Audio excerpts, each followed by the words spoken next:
ಕಾಯಿಲೆ ಬರೋಕ್ ಮುಂಚೆನೆ ನಾವು ಕರೆಕ್ಟ್ ಆಗಿ ಲೈಫ್ ಸ್ಟೈಲ್ ಅನ್ನು ಫಾಲೋ ಮಾಡಿದ್ರೆ ನಮ್ಗೆ ಯಾವ ತೊಂದರೆನೂ ಬರೋದೇ ಇಲ್ಲ. ಸೊ ಈಗ ನಾವು ಕಪ್ಪಿಂಗ್ ಮಾಡೋದ್ರಿಂದ ಅವ್ರ ಮಸಲ್ ಸ್ಟಿಫ್ನೆಸ್ ಕಡಿಮೆ ಆಗುತ್ತೆ, ಅಟ್ ದಿ ಸೇಮ್ ಟೈಮ್ ಅವ್ರ ಬ್ಯಾಕ್ ಪೈನ್ ಸಹ ಕಡಿಮೆ ಆಗುತ್ತೆ, ಸುತ್ತಿಗೆ ನೋವು ಸಹ ಕಡಿಮೆ ಆಗುತ್ತೆ. ಸೊ ಇಲ್ಲಿ ಮೈನರ್ ಕಟ್ಸ್ ಕೊಡ್ತೀವಿ, ಇಲ್ಲಿ ಕಟ್ಸ್ ಕೊಟ್ಬಿಟ್ಟು ನಂತರ ಮತ್ತೆ ಅದೇ ಜಾಗದಲ್ಲಿ ಈ ರೀತಿ ಕಪ್ಪಿಂಗ್ ಹಾಕ್ತೀವಿ. ಸೊ ಅವಾಗ ಟಾಕ್ಸಿಕ್ ಬ್ಲಡ್ ಎಲ್ಲ ಆಚೆ ಬರುತ್ತೆ, ಅದು 5 ಮಿನಿಟ್ಸ್ ಬಿಡಬೇಕಾಗುತ್ತೆ ಆ ರೀತಿ. ಸೊ ಎಲ್ಲವೂ ಸಹ ಡ್ರಗ್ಲೆಸ್ ಥೆರಪೀಸ್, ಇದರಲ್ಲಿ ಸೈಡ್ ಎಫೆಕ್ಟ್ ಅನ್ನೋದು ಯಾವುದೇ ಸಹ ಇರೋದಿಲ್ಲ. ಸೊ ನಮ್ಮ ಹತ್ರ ಎಲ್ಲ ಥರಗಳ ತೊಂದರೆ ಅಂದರೆ ನೋವಿನ ತೊಂದರೆಗಳಿದ್ರೆ ಕಡಿಮೆ ಆಗುತ್ತೆ. ಸೊ ಅದ್ರ ಜೊತೆಗೆ ಗ್ಯಾಸ್ಟ್ರಿಕ್ ಇಶ್ಯೂಸ್ ಆಗಿರ್ಬೋದು, ಇಲ್ಲ ಡೈಜೆಸ್ಟಿವ್ ಇಶ್ಯೂಸ್ ಆಗಿರ್ಬೋದು, ಫಾರ್ ಎಕ್ಸಾಂಪಲ್ ಕಾನ್ಸ್ಟಿಪೇಷನ್ ಆಗಿರ್ಬೋದು, ಇಲ್ಲಾಂದರೆ ಡಯೇರಿ ಆಗಿರ್ಬೋದು, ಸೊ ಗ್ಯಾಸ್ಟ್ರಿಕ್ ತೊಂದರೆ, ಸೊ ಮತ್ತೆ ಎಲ್ಲ ರೀತಿಯಾದಂಥ ನೋವಿನ ತೊಂದರೆಗಳಿಗೆ ಟ್ರೀಟ್ಮೆಂಟ್ ಕೊಡ್ತೀವಿ.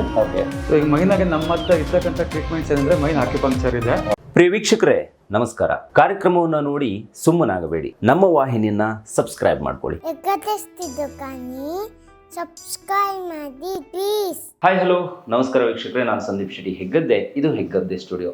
ವೀಕ್ಷಕರೇ, ನಾನಿವತ್ತು ನೋಡಿ ಯಶಸ್ವಿ ನೇಚರ್ ಕ್ಯೂರ್ ಆ್ಯಂಡ್ ವೆಲ್ನೆಸ್ ಸೆಂಟರ್ನ ಒಳಗಡೆ ಇದ್ದೀನಿ. ಇದು ಬೆಂಗಳೂರಿನಲ್ಲೇ ಇರುವಂಥದ್ದು, ಬಾಬುಸಾಪಾಳ್ಯ ನಿಯರ್ ಇದು. ಸೊ ಇಲ್ಲಿಗೆ ಯಾಕೆ ಬಂದಿದ್ದೀನಿ ಅಂತ ಹೇಳಿದ್ರೆ, ಇಲ್ಲಿ ನಿಮಗೆ ಅನೇಕ ವಿಭಾಗದಲ್ಲಿ ನೇಚರ್ ಚಿಕಿತ್ಸೆ ಅಂದರೆ ನಾವೆಲ್ಲ ಆರೋಗ್ಯವಾಗಿ ಇದ್ದೀವಿ ಅಂತ ಅನ್ಕೊಂತೀವಿ, ಅಥವಾ ಆರೋಗ್ಯ ಕೆಟ್ಟು ಹೋದ ನಂತರದಲ್ಲಿ ನನಗೆಲ್ಲಾದರೂ ಒಂದಿಷ್ಟು ಚಿಕಿತ್ಸೆ ಸಿಗುತ್ತಾ ಅಂತ ಹುಡುಕ್ತಾ ಇರ್ತೀವಿ.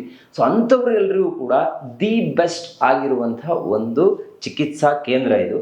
ಸರ್, ಕಾರ್ಯಕ್ರಮಕ್ಕೆ ಸ್ವಾಗತ. ನಮಸ್ತೆ ಸರ್. ಇವತ್ತು ನಿಮ್ಮ ಒಂದು ಸೆಂಟರ್ನ ಒಳಗಡೆ ಬಂದಿದ್ದೀವಿ. ಈಗ ಇಲ್ಲಿ ನೀವು ಹೇಳಿದ್ರಿ ಕಪ್ಪಿಂಗ್ ಅನ್ನ ಮಾಡ್ತಾ ಇದ್ದೀನಿ, ತೋರಿಸೋಣ ಅಂತ. ಸೊ ಈ ಕಪ್ಪಿಂಗ್ ಚಿಕಿತ್ಸೆ ಯಾಕಾಗಿ ಮಾಡ್ತೀರಾ, ಇದರ ಒಂದು ಬೆನಿಫಿಟ್ಸ್ ಏನೇನಿರುತ್ತೆ ಸರ್? ನೋಡಿ, ಇವರು ಮುನುಸ್ವಾಮಿ ಅಂತ 49 ಇಯರ್ಸ್ ಆಫ್ ಏಜ್ ಇವ್ರದ್ದು. ಸೊ ಇವ್ರು ಏನಂದ್ರೆ ಬ್ಯಾಕ್ ಪೈನ್ ಇದೆ, ಅದ್ರ ಜೊತೆಗೆ ಅಲ್ಲಿ ಇರ್ತಕ್ಕಂಥ ಮಸಲ್ ಸ್ಟಿಫ್ನೆಸ್ ಜಾಸ್ತಿ ಇದೆ.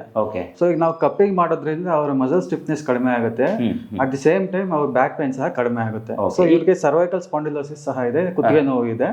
ಸೊ ಈಗ ಕಪ್ಪಿಂಗ್ ಮಾಡೋದ್ರಿಂದ ಅದು ಕುತ್ತಿಗೆ ನೋವು ಸಹ ಕಡಿಮೆ ಆಗುತ್ತೆ. ಈಗ ಕಪ್ಪಿಂಗ್ ಅಲ್ಲಿ 3 ವೆರೈಟೀಸ್ ಇದೆ.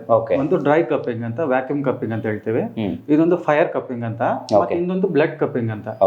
ಸೊ ಕೆಲವರು ಬಾಂಬು ಸ್ಟಿಕ್ಸ್ ಅಲ್ಲಿ ಮಾಡ್ತಾರೆ, ಇಲ್ಲ ಕೆಲವರು ಹಾರ್ನ್ಸ್ ಅಲ್ಲಿ ಮಾಡ್ತಾರೆ, ಬಫೆಲೋ ಹಾರ್ನ್ ಅಲ್ಲಿ ಮಾಡ್ತಾರೆ. ಅದು ನಾವಿಲ್ಲಿ ಮಾಡ್ತಿರೋದು ಫೈಬರ್ ಕಪ್ಸ್ ಅಲ್ಲಿ ಕಪ್ಪಿಂಗ್ ಮಾಡ್ತೀವಿ. ಮತ್ತೆ ಫೈರ್ ಕಪ್ಪಿಂಗ್ ಬಂದು ಗ್ಲಾಸ್ ಕಪ್ಸ್ ಅಲ್ಲಿ ಮಾಡ್ತೀವಿ. ಈಗ ತೋರಿಸಬಹುದಾ ನಮಗೆ? ತೋರಿಸ್ತೀವಿ. ಫಸ್ಟ್ ನಾವು ಸ್ವಲ್ಪ ಆಯಿಲ್ ಅಪ್ಲೈ ಮಾಡ್ಕೋಬೇಕಾಗುತ್ತೆ ಫೈರ್ ಕಪ್ಪಿಂಗ್ ಮಾಡೋದಕ್ಕೂ ಮುಂಚೆ. ಇದೆಲ್ಲ ಪ್ರತಿಯೊಬ್ಬರಿಗೂ ಬೇಕಲ್ವಾ ಸರ್ ಈ ಚಿಕಿತ್ಸೆ? ಬೇಕೇ ಬೇಕು ಸರ್. ಈಗ prevention is better then cure ಅಂತಾರೆ. ಸೊ ಈಗ ನಮ್ಗೆ ಕಾಯಿಲೆ ಬರೋಕ್ ಮುಂಚೆನೆ ನಾವು ಕರೆಕ್ಟ್ ಆಗಿ ಲೈಫ್ ಸ್ಟೈಲ್ ಅನ್ನು ಫಾಲೋ ಮಾಡಿದ್ರೆ ನಮ್ಗೆ ಯಾವ ತೊಂದರೆನೂ ಬರೋದೇ ಇಲ್ಲ. ಈಗ ಫಾರ್ ಎಕ್ಸಾಂಪಲ್ ನೋಡಿ, ನಾನು ಹೇಳ್ತೀನಿ, ಹಿಂದೆ ಕಾಲದಲ್ಲಿ ಎಲ್ಲ ಗದ್ದೆಗಳಲ್ಲಿ ಕೆಲಸ ಮಾಡ್ತಾ ಇದ್ರು, ಅವರು ಚಪ್ಪಲಿ ಯೂಸ್ ಮಾಡ್ತಾ ಇದ್ದಿಲ್ಲ. ಸೊ ಬೆಳಿಗ್ಗೆ ಹೋದ್ರೆ ಕೆಲಸ ಮಾಡ್ಕೊಂಡು ಸಾಯಂಕಾಲ ಬರ್ತಾ ಇದ್ರು ಮನೆಗೆ. ಅವ್ರು ಒಂದು BP ಇರಲ್ಲ, ಶುಗರ್ ಇರೋದಿಲ್ಲ. ಯಾಕೆ ಹೇಳಿ?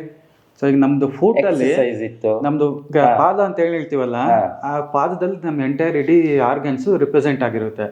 ಸೊ ಅವ್ರು ನಡೆಯುವಾಗ ಅದು ಅಕ್ಯುಪ್ರೆಷರ್ ಎಫೆಕ್ಟ್ ಆಗಿ ರಿಫ್ಲೆಕ್ಸಾಲಜಿಕಲ್ ಎಫೆಕ್ಟ್ ಆಗಿ ಅವ್ರಿಗೆ ಯಾವುದೇ ತೊಂದರೆ ಬರ್ತಾ ಇದ್ದಿಲ್ಲ. ಸೊ ಈಗ ನೋಡಿದ್ರೆ ನಾವು ಮನೇಲಿ ಇರ್ತೀವಿ, ಇದು ಕಂಪ್ಯೂಟರ್ ಮುಂದೆ ಕೂತಿರ್ತೀವಿ, ಟಿವಿ ನೋಡ್ತಾ ಇರ್ತೀವಿ, ಕರೆಕ್ಟಾಗಿ ನಡೆಯೋದು ಇಲ್ಲ, ಚೊಪ್ಲಿನೇ ಬೇಕು ಎಲ್ಲ ಕಡೆಗೆ. ಸುಮ್ಮನೆ ಟಿವಿ ಮುಂದೆ ಕೂತಿದ್ರೆ ಏನಾಗುತ್ತೆ ಸರ್? ಕರೆಕ್ಟ್. ಸೊ ನಾವು ನಮ್ಮ ಲೈಫ್ ಸ್ಟೈಲ್ ಏನಿದೆ, ನಮ್ಮ ಲೈಫ್ ಸ್ಟೈಲನ್ನು ಚೆನ್ನಾಗಿ ಕಾಪಾಡಿಕೊಂಡ್ರೆ ನಮ್ಗೆ ಯಾವುದು ತೊಂದರೆನೇ ಬರೋದಿಲ್ಲ. ಸೊ ನಾನು ಹೇಳೋದು, ಈಗ ಕಾಯಿಲೆ ಬಂದಮೇಲೆ ಟ್ರೀಟ್ಮೆಂಟ್ ಹೋಗೋದಕ್ಕಿಂತ ನಮಗೆ ಕಾಯಿಲೆ ಬರ್ದಿರೋಂಗೆ ನೋಡ್ಕೋಬೇಕು, ಆ ರೀತಿ ಮಾಡಬೇಕು. ನೋಡಿ, ಇದು ಫೈರ್ ಕಪ್ಪಿಂಗ್ ಅಂತ ಹೇಳ್ತೀವಿ.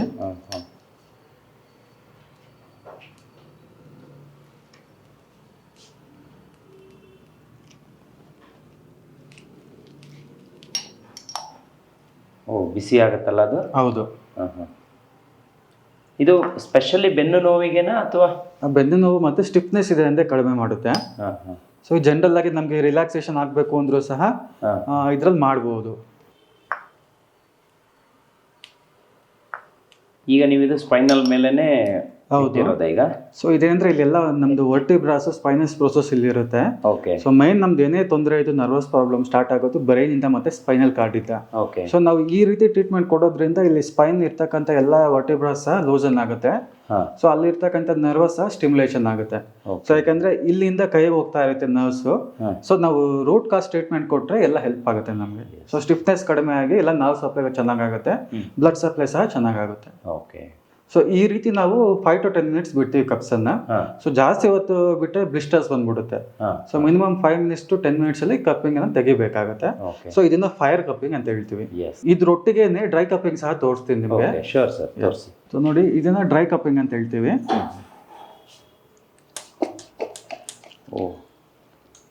ಸೊ ಇದು ಕಪ್ಪಿಂಗ್ ತೆಗೆದ ನಂತರ ಇಲ್ಲಿ ಮಾರ್ಕ್ಸ್ ಇರುತ್ತೆ. ಸೊ ಆ ಮಾರ್ಕ್ಸ್ ನಮಗೆ 1 ವೀಕ್ ಒಳಗೆ ಕ್ಲಿಯರ್ ಆಗುತ್ತೆ. ಈಗ ನೋಡಿ ಅದು ತೆಗೆದಿದ ತಕ್ಷಣ ನಮಗೆ ರೆಡ್ ಕಲರ್ ಇರ್ಬೋದು, ಕೆಲವೊಂದು ಕಡೆ ಡಾರ್ಕ್ ರೆಡ್ ಇರ್ಬೋದು, ಆ ರೀತಿ ಮಾರ್ಕ್ಸ್ ಬರುತ್ತೆ. ಓಕೆ. ಸೊ ಜಾಸ್ತಿ ಮಾರ್ಕ್ ಬಂದಿದೆ ಅಂದ್ರೆ ಡಾರ್ಕಿಶ್ ಬ್ಲ್ಯಾಕ್ ಕಲರ್ ಬಂದಿದೆ ಅಂದ್ರೆ ಅಲ್ಲಿ ಟಾಕ್ಸಿನ್ಸ್ ಜಾಸ್ತಿ ಇದೆ ಅಂತ. ಇವಾಗ ರಕ್ತದಾನ ಮಾಡಿದಾಗ ನಮ್ಮ ದೇಹದಲ್ಲಿ ನ್ಯೂ ಬ್ಲಡ್ ಅನ್ನೋದು ಫಾರ್ಮ್ ಆಗುತ್ತೆ. ಹೌದು. ಸೊ ಈಗ ನಾವು ಬ್ಲಡ್ ಕಪ್ಪಿಂಗ್ ಅಂತ ಮಾಡಿದಾಗ ಅಲ್ಲಿ ಟಾಕ್ಸಿಕ್ ಬ್ಲಡ್ ಎಲ್ಲ ಆಚೆ ಬಂದಿರುತ್ತೆ. ಸೊ ಈಗ ಎಷ್ಟು ಬ್ಲಡ್ ಆಚೆ ಬಂದಿದೆ ಅಷ್ಟು ಮತ್ತೆ ರೀಜನರೇಟ್ ಆಗಬೇಕು. ಸೊ ಅದು ಸಹ ಬ್ಲಡ್ ಪ್ಯೂರಿಫಿಕೇಶನ್ ಇದ್ದಂಗೆ. ಓಕೆ. ಇದೀಗ ಏನೆಲ್ಲ ಮೇಜರ್ ಕಾರಣ ಇರೋರಿಗೆ ಇದು ಹೆಲ್ಪ್ ಆಗುತ್ತೆ ಅಂತ? ಸರ್ ಮೈನ್ ಆಗಿ pain related conditions. Okay. So for example ಈಗ ಡಿಟಾಕ್ಸಿಫಿಕೇಶನ್ ಬೇಕಂದ್ರೂ ಸಹ ಈ ರೀತಿಯಲ್ಲಿ ಸಹ ಡಿಟಾಕ್ಸಿಫಿಕೇಶನ್ ಮಾಡ್ಬೋದು. ಸೊ ಈಗ ಬ್ಲಡ್ ಕಪ್ಪಿಂಗ್ ಅಂದ್ರೆ ಹೆಂಗೆ ಅಂದ್ರೆ, ಸೊ ಈಗ ತೋರಿಸ್ತೀನಿ ರೀ ನಿಮ್ಗೆ. ಸೊ ಇಲ್ಲಿ ಕಪ್ಸ್ ಹಾಕಿದೀವಿ ನಾವು. ಸೊ ಫಸ್ಟ್ ಈ ಕಪ್ಸ್ ಅನ್ನ ರಿಲೀಸ್ ಮಾಡಬೇಕು. ಸೊ ರಿಲೀಸ್ ಮಾಡಿದ್ರೆ ಈ ರೀತಿ ಬರುತ್ತೆ. ಸೊ ಇಲ್ಲಿ ಮೈನರ್ ಕಟ್ಸ್ ಕೊಡ್ತೀವಿ ಇಲ್ಲಿ. ಓಕೆ. ಕಟ್ಸ್ ಕೊಟ್ಬಿಟ್ಟು ನಂತರ ಮತ್ತೆ ಅದೇ ಜಾಗದಲ್ಲಿ ಈ ರೀತಿ ಕಪ್ಪಿಂಗ್ ಹಾಕ್ತೀವಿ. ಸೊ ಅವಾಗ ಟಾಕ್ಸಿಕ್ ಬ್ಲಡ್ ಎಲ್ಲ ಆಚೆ ಬರುತ್ತೆ. ಅದು 5 ಮಿನಿಟ್ಸ್ ಬಿಡ್ಬೇಕಾಗತ್ತೆ ಆ ರೀತಿ. ಸರ್ ಈಗ ಕಪ್ಪಿಂಗ್ ಬಗ್ಗೆ ನೀವು ತೋರಿಸಿದ್ರಿ, ಇಲ್ಲಿ ಯಾವ್ಯಾವ ಟ್ರೀಟ್ಮೆಂಟ್ ಇದೆ ಅನ್ನೋದು ನಮ್ ಜನಕ್ಕೆ ಗೊತ್ತಾಗ್ಬೇಕು ಅಂತ. ಈಗ ಸುಮಾರು ಬಗೆಯ ಕಾಯಿಲೆಗಳಿಂದ ನಮ್ ಜನ ರೋಸಿ ಹೋಗಿದ್ದಾರೆ ಅಥವಾ ಟ್ಯಾಬ್ಲೆಟ್ಸ್ ಗಳನ್ನ ತಗೊಂತಾ ಇದ್ದಾರೆ. ಕೆಲವೊಂದ್ಸಲ ಎಷ್ಟೇ ಟ್ರೀಟ್ಮೆಂಟ್ ಮಾಡಿದ್ರು ಕೂಡ ನಾನು ಕ್ಲಿಯರ್ ಆಗ್ತಾ ಇಲ್ಲ ಸರ್ ಕೆಲವೊಂದು ಪ್ರಾಬ್ಲಮ್ಸು ಅಂತ ಹೇಳ್ತಾರೆ. ಇಲ್ಲಿ ನಾರ್ಮಲಿ ಯಾವ್ಯಾವ ಕಾಯಿಲೆಗಳಿಗೆ ಬಂದ್ರೆ ಜನಕ್ಕೆ ಬೆಸ್ಟ್ ಟ್ರೀಟ್ಮೆಂಟ್ ಸಿಗುತ್ತೆ? ಸರ್ ನಮ್ಮ ಹತ್ರ ಎಲ್ಲಾ ತರಗಳ ತೊಂದರೆ ಅಂದ್ರೆ ನೋವಿನ ತೊಂದರೆಗಳಿದ್ರೆ ಕಡಿಮೆ ಆಗುತ್ತೆ. ಓಕೆ. ಸೊ ಅದ್ರ ಜೊತೆಗೆ ಗ್ಯಾಸ್ಟ್ರಿಕ್ ಇಶ್ಯೂಸ್ ಆಗಿರ್ಬೋದು, ಇಲ್ಲ ಡೈಜೆಸ್ಟಿವ್ ಇಶ್ಯೂಸ್ ಆಗಿರ್ಬೋದು, ಫಾರ್ ಎಕ್ಸಾಂಪಲ್ ಕಾನ್ಸ್ಟಿಪೇಷನ್ ಆಗಿರ್ಬೋದು, ಇಲ್ಲ ಅಂದ್ರೆ ಡಯೇರಿಯಾ ಆಗಿರ್ಬೋದು, ಸೊ ಗ್ಯಾಸ್ಟ್ರಿಕ್ ತೊಂದರೆ, ಸೊ ಮತ್ತೆ ಎಲ್ಲಾ ರೀತಿಯಾದಂತ ನೋವಿನ ತೊಂದರೆಗಳಿಗೆ ಟ್ರೀಟ್ಮೆಂಟ್ ಕೊಡ್ತೀವಿ. ಓಕೆ. ಸೊ ಈಗ ಮೈನ್ ಆಗಿ ನಮ್ಮ ಹತ್ರ ಇರ್ತಕ್ಕಂಥ ಟ್ರೀಟ್ಮೆಂಟ್ಸ್ ಏನಂದ್ರೆ ಮೈನ್ ಆಕ್ಯುಪಂಕ್ಚರ್ ಇದೆ. ಓಕೆ. ಸೊ ಮತ್ತೆ ಹೈಡ್ರೋಥೆರಪಿ ಟ್ರೀಟ್ಮೆಂಟ್ಸ್ ಇದೆ. ಓಕೆ. ಸೊ ಹೈಡ್ರೋಥೆರಪಿ ಟ್ರೀಟ್ಮೆಂಟ್ಸ್ ಅಲ್ಲಿ ನಮ್ದು 3 ಇದಿದೆ ಟೆಕ್ನಾಲಜೀಸ್ ಇದೆ. ಒಂದು ಜಕೂಸಿ ಇದೆ, ಇನ್ನೊಂದು ಹಿಪ್ ಬಾತ್ ಜಕೂಸಿ ಇದೆ, ಮತ್ತೆ ಆರ್ಮಡ್ ಫುಡ್ ಬಾತ್ ಇದೆ. ಓಕೆ. ಸೊ ಈಗ ನಾವೇನ್ ಹೇಳೋದು ಅಂದ್ರೆ ನಮ್ದು ರಿಟರ್ನ್ ಟು ನೇಚರ್ ಅನ್ನೋದು ನಮ್ ಬೇಸಿಕ್ ಕಾನ್ಸೆಪ್ಟ್. ಓಕೆ. ಸೊ ಈಗ ನಾವು ನೇಚರ್ ಒಟ್ಟಿಗೆ ನಮ್ಮ ಲೈಫ್ ಸ್ಟೈಲ್ ಅನ್ನ ಚೆನ್ನಾಗಿ ಮೇಂಟೈನ್ ಮಾಡ್ತೀವಿ ಅಂದ್ರೆ ನಮ್ಗೆ ಯಾವ ತೊಂದರೆನೇ ಬರಲ್ಲ. ನಾನು ಮತ್ತೆ ಹೇಳ್ತಾ ಇದ್ದೀನಿ, prevention is better than cure.